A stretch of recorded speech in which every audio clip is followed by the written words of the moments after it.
Pourquoi les hommes les plus riches au Cameroun sont majoritairement les Bamileke? Alors, certains disent que c'est grâce à des faveurs de l'ancien président de la République, Amadou Ahidjo. D'autres parlent tout simplement d'un favoritisme de l'État vis-à-vis des ressortissants de cette région. Mais aujourd'hui, je vais tout vous révéler. D'où vient réellement la richesse des Bamileke? Alors, d'abord, il est important de mettre les choses en perspective. Le Cameroun n'est pas le seul pays au monde où une communauté est perçue comme la plus dominante, du moins financièrement parlant. Alors, si vous allez au Nigeria, par exemple, ce sont les Yoruba ou les Hausa, Aliko Dangote, Mai Adenuga, bref, vous les connaissez. Allez au Kenya, on va vous parler des Kikuyu, par exemple, Uhuru Kenyatta, ça vous dit quelque chose certainement. Allez en Inde également, les milliardaires sont souvent Guyurati ou Marwari, Mukesh Abani ou Gautam Adani certainement. Alors, au Liban, ce sont les chrétiens maronites qui sont perçus comme la communauté la plus riche. En Indonésie, en Malaisie, en Thaïlande, en Philippines, ce sont les ressortissants chinois, du moins ceux qui sont d'origine chinoise,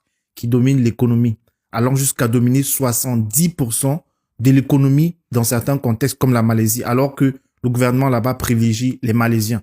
Alors, vous pensez sincèrement qu'ici, il s'agit tout simplement d'une coïncidence? Alors, prenons ensemble donc maintenant un exemple historique. Les Juifs en Allemagne, dans les années 1800, ils vivent principalement dans les ghettos de Francfort, ils sont marginalisés et méprisés, ils sont exclus des métiers traditionnels. Et pourtant, Mayer Amschel Rothschild, le premier à faire fortune, a très vite compris une vérité brutale. L'argent, c'est le pouvoir. Pour pouvoir financer les guerres, il faut de l'argent, par exemple. Donc, pendant que d'autres se battaient dans des guerres, en s'usant dans les métiers sans avenir, lui, il a commencé à prêter de l'argent à des princes avec naturellement des intérêts. Il a donc créé comme ça un réseau bancaire familial à travers toute l'Europe. Quelques décennies plus tard, ses fils contrôlaient désormais la finance à Londres, à Paris, à Vienne, à Naples, bref, de partout en Europe. Résultat, les Rothschild sont devenus tout simplement plus riches que des royaumes entiers en Europe. Revenons donc au Cameroun. Des noms comme Paul Fokam ressurgissent très souvent, Samuel Foyou, Kate Fotso, bref, citez-les.